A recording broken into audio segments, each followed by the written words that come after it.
ಶ್ರೀ ಗುರುಭ್ಯೋ ನಮಃ ಹರಿ ಓಂ. ಸಮಸ್ತ ವಾಸ್ತು ಸಲಹೆ ಯೂಟ್ಯೂಬ್ ಚಾನಲ್ಗೆ ತಮ್ಮೆಲ್ಲರಿಗೂ ಹೃದಯಪೂರ್ವಕ ಸ್ವಾಗತವನ್ನು ಕೋರುತ್ತಾ,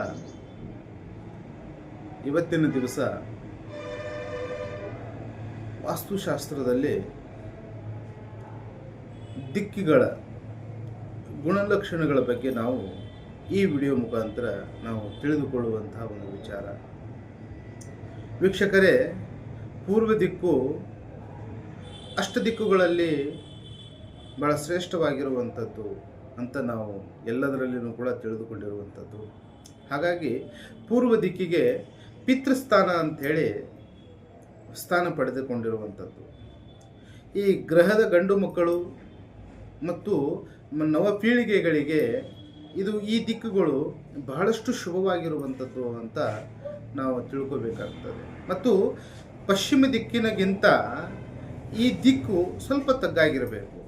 ಹಾಗಾಗಿ ಪಶ್ಚಿಮ ದಿಕ್ಕಿಗಿಂತ ಹೆಚ್ಚು ಖಾಲಿ ಜಾಗನೂ ಕೂಡ ಆ ಪೂರ್ವ ದಿಕ್ಕಿನಲ್ಲಿ ನಾವು ಉಳಿಸ್ಕೋಬೇಕಾಗ್ತದೆ ವೀಕ್ಷಕರೇ. ಅದೇ ರೀತಿಯಾಗಿ ಆಗ್ನೇಯ ಮೂಲೆ ಈ ಗ್ರಹವಾಸಿಗಳ ಆರೋಗ್ಯಕ್ಕೆ ಕಾಪಾಡುವುದಕ್ಕೆ ಮತ್ತು ಆರೋಗ್ಯ ವೃದ್ಧಿಗೆ ಕಾರಣವಾಗಿರುತ್ತದೆ.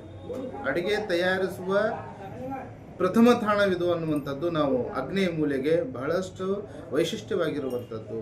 ಇದನ್ನು ನಾವು ಕೂಡ ತಿಳ್ಕೊಳ್ಬೇಕಾಗ್ತದೆ. ಅದೇ ರೀತಿಯಾಗಿ ದಕ್ಷಿಣ ದಿಕ್ಕು ವೀಕ್ಷಕರೇ, ಎಲ್ಲರ ಒಂದು ದೃಷ್ಟಿಯಲ್ಲಿ ದಕ್ಷಿಣ ದಿಕ್ಕಿನಿಗೆ ಸ್ವಲ್ಪ ಕೆಲವೊಂದು ಭಾಗದಲ್ಲಿ ಬಹಳಷ್ಟು ಜನ ಯಾವುದಾದ್ರೂ ಒಂದು ನಿವೇಶನ ದಕ್ಷಿಣ ದಿಕ್ಕಿಗೆ ಇರುವಂಥ ನಿವೇಶನಗಳು ಖರೀದಿ ಮಾಡುವಂತಹ ಒಂದು ವಿಷಯಗಳು ಬಂದಾಗ ಸ್ವಲ್ಪ ಹಿಂದೇಟು ಹಾಕುವಂಥ ಒಂದು ಲೆಕ್ಕಾಚಾರದಲ್ಲಿರ್ತದೆ. ಆದರೆ ಆ ದಿಕ್ಕನ್ನು ಕೂಡ ಬಹಳ ಶ್ರೇಷ್ಠವಾಗಿರುವಂಥದ್ದು. ಆ ದಿಕ್ಕಿಗೆ ಅಧಿಪತಿ ಯಮನೋ ಆದ್ರೂ ಕೂಡ ಸಂಪತ್ತು, ಆ ದಿಕ್ಕಿನ ಒಂದು ಫಲ ಯಾವ ಥರ ಇರ್ತದೆ ಅಂತ ಹೇಳಿದರೆ, ಸಂಪತ್ತಿಗೆ ಮತ್ತು ಬೆಳೆಗಳಿಗೆ ಮತ್ತು ಧೈರ್ಯಕ್ಕೆ ಮತ್ತು ಸಂತೋಷಕ್ಕೆ, ಆನಂದ ಮತ್ತು ಶಾಂತಿಯ ಪೂರಕವಾಗಿ ವೃದ್ಧಿಗೆ ಕಾರಣವಾಗಿರುವಂಥದ್ದು ದಕ್ಷಿಣ ದಿಕ್ಕು. ಹಾಗೆ ಉತ್ತರ ದಿಕ್ಕು ದಕ್ಷಿಣ ದಿಕ್ಕಿನಿಗಿಂತ ಈ ಕಡಿಮೆ ಜಾಗ ಇರಬೇಕು ಈ ದಕ್ಷಿಣ ದಿಕ್ಕಿನಲ್ಲಿ. ಮತ್ತು ಅಲ್ಲಿ ದಕ್ಷಿಣ ದಿಕ್ಕು ಅತಿ ಹೆಚ್ಚುವಾಗಿರಬೇಕು ಅನ್ನುವಂಥದ್ದು ನಾವು ತಿಳ್ಕೋಬೇಕಾಗ್ತದೆ ವೀಕ್ಷಕರೇ. ಹಾಗಾಗಿ ಅದೇ ರೀತಿಯಾಗಿ ಇನ್ನೂ ಒಂದು ವಿಷಯದಲ್ಲಿ ನಾವು ನೈಋತ್ಯ ದಿಕ್ಕು, ಈ ನೈಋತ್ಯ ದಿಕ್ಕು ಅನ್ನೋದಕ್ಕಿಂತ ನಾವು ಮೂಲೆ ಅನ್ನುವಂಥದ್ದೇ ಅಷ್ಟ ದಿಕ್ಕುಗಳಲ್ಲಿ ಉಪದಿಕ್ಕು ನೈಋತ್ಯ ದಿಕ್ಕು. ಈ ನೈಋತ್ಯ ದಿಕ್ಕುಗಳಲ್ಲಿ ದೀರ್ಘಾಯುಷ್ಯಕ್ಕೆ ಮತ್ತು ಸದ್ಗುಣಗಳ ವೃದ್ಧಿಗೆ ಸಹಾಯಕವಾಗಿರುತ್ತದೆ. ಆಮೇಲೆ ಭೂತದಯ ಅಂದರೆ ಈ ನೈಋತ್ಯ ಅಧಿಪತಿ ಯಾರು ಅಂತ ಹೇಳಿದರೆ, ನೈಋತ್ಯ ಅಂದರೆ ದೈತ್ಯ ಅಂತ ಹೇಳ್ತೇವೆ ನಾವು. ಭೂತದಯ ಹೊಂದಿದ ಈ ದಿಕ್ಕು ಉಳಿದೆಲ್ಲ ದಿಕ್ಕುಗಳಿಗಿಂತ ಹೆಚ್ಚು ಭಾರವಾಗಿರಬೇಕು ವೀಕ್ಷಕರೇ. ಹಾಗಾಗಿ ಈಶಾನ್ಯ ದಿಕ್ಕಿನಿಗಿಂತ ಹೆಚ್ಚು ಎತ್ತರ ಮತ್ತು ಕಡಿಮೆ ಜಾಗ ಅಲ್ಲಿ ಇರಬೇಕು ಅನ್ನುವಂಥದ್ದು ನಾವು ತಿಳ್ಕೋಬೇಕಾಗ್ತದೆ ವೀಕ್ಷಕರೇ. ಅದೇ ರೀತಿಯಾಗಿ ವೀಕ್ಷಕರೇ, ಪಶ್ಚಿಮದ ದಿಕ್ಕು ಪೂರ್ವ ದಿಕ್ಕಿನಿಗಿಂತ ಹೆಚ್ಚು ಎತ್ತರವಾಗಿತ್ತು, ಹಾಗೆ ಹೆಚ್ಚು ಭಾರವಾಗಿರಬೇಕು. ಮತ್ತು ಪೂರ್ವ ದಿಕ್ಕಿನಿಗಿಂತ ಕಡಿಮೆ ಜಾಗ ಅಲ್ಲಿ ಇರಬೇಕು. ಈ ದಿಕ್ಕು ಪಶು ಸಂಪತ್ತಿಗೆ, ಆಮೇಲೆ ವೃದ್ಧಿ, ಆ ಪಶು ಸಂಪತ್ತಿನ ವೃದ್ಧಿಗೆ ಅಲ್ಲಿ ಸಹಾಯಕವಾಗ್ತದೆ ಅನ್ನುವಂಥದ್ದು ವಾಸ್ತುಶಾಸ್ತ್ರದಲ್ಲಿ ಬಹಳ ಸ್ಪಷ್ಟವಾಗಿರುವಂಥದ್ದು.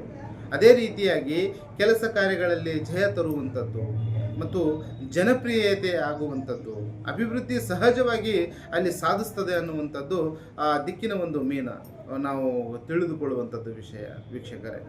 ಮತ್ತು ಅದೇ ರೀತಿಯಾಗಿ ವಾಸ್ತುಗೆ ವಾಯುವ್ಯ ಅಷ್ಟ ದಿಕ್ಕುಗಳಲ್ಲಿ ಉಪದಿಕ್ಕು ಅಂತ ಹೇಳ್ತೇವೆ ನಾವು. ವಾಯುವ್ಯ ದಿಕ್ಕು ವಾಣಿಜ್ಯಕ್ಕೆ ಮತ್ತು ವ್ಯವಹಾರಕ್ಕೆ, ಮಿತ್ರತ್ವ ವೃದ್ಧಿಗೆ ಮತ್ತು ದೂರ ಪ್ರಯಾಣಕ್ಕೆ, ಈ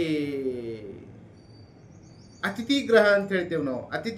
ಅತಿಥಿ ಗ್ರಹ ಇರುವಂಥದ್ದು ವಾಯು ದಿಕ್ಕು, ಈ ಪ್ರಯಾಣಕ್ಕೆ ಕಾರಣವಾಗಿರುವಂಥದ್ದು. ಹಾಗಾಗಿ ವಾಯುವ್ಯ ಮೂಲವನ್ನು ಯಾವತ್ತೂ ಎಲ್ಲಿಯೂ ಕೂಡ ಮುಚ್ಚಲೇಬಾರದು. ಇದನ್ನು ನಾವು ಬಹಳಷ್ಟು ಸ್ವಲ್ಪ ಯೋಚನೆ ಮಾಡಿ ನಾವು ಯಾವುದಾದ್ರೂ ಒಂದು ನಿವೇಶನ ನಾವು ಕಟ್ಟುವಂತಹ ಒಂದು ಲೆಕ್ಕಾಚಾರದಲ್ಲಿ ಇದ್ದಾಗ ವಾಯುವ್ಯ ದಿಶಾ ಯಾವತ್ತೂ ಆ ಮೂಲೆಯನ್ನು ನಾವು ಮುಚ್ಚಲೇಬಾರದು. ಇದನ್ನು ನಾವು ಬಹಳಷ್ಟು ತಿಳ್ಕೋಬೇಕಾಗ್ತದೆ. ಅದೇ ರೀತಿಯಾಗಿ ಉತ್ತರ ದಿಕ್ಕು, ನಮ್ಮ ಪೂರ್ವ ದಿಕ್ಕು ಪಿತೃಸ್ಥಾನ ಆಗಿದ್ದರೆ ಉತ್ತರ ದಿಕ್ಕು ಮಾತೃಸ್ಥಾನವಾಗಿರುತ್ತದೆ ವೀಕ್ಷಕರೇ. ಅದೇ ಗ್ರಹದ ಹೆಣ್ಣು ಮಕ್ಕಳ ಆರೋಗ್ಯ ಮತ್ತು ಪ್ರಗತಿಗೆ ಪೂರಕವಾಗಿರುವಂಥದ್ದು. ಹಾಗಾಗಿ ಈ ದಿಕ್ಕು ಲಕ್ಷ್ಮಿಯ ಸ್ಥಿರಸ್ಥಾನವಾಗಿರುವಂಥದ್ದು. ಅದೇ ರೀತಿಯಾಗಿ ಈ ಭಾಗವು ದಕ್ಷಿಣ ದಿಕ್ಕಿನಿಗಿಂತ ತಗ್ಗಾಗಿ ಮತ್ತು ಹೆಚ್ಚು ವಿಶಾಲವಾಗಿರಬೇಕು. ಇದನ್ನು ನಾವು ಸ್ವಲ್ಪ ಗಮನದಲ್ಲಿ ತಗೊಳ್ಬೇಕಾಗ್ತದೆ. ಅದೇ ರೀತಿಯಾಗಿ ಈಶಾನ್ಯ ಅಷ್ಟದಿಕ್ಕುಗಳಲ್ಲಿ ಉಪದಿಕ್ಕುಗಳು, ಈ ಈಶಾನ್ಯ ದಿಕ್ಕು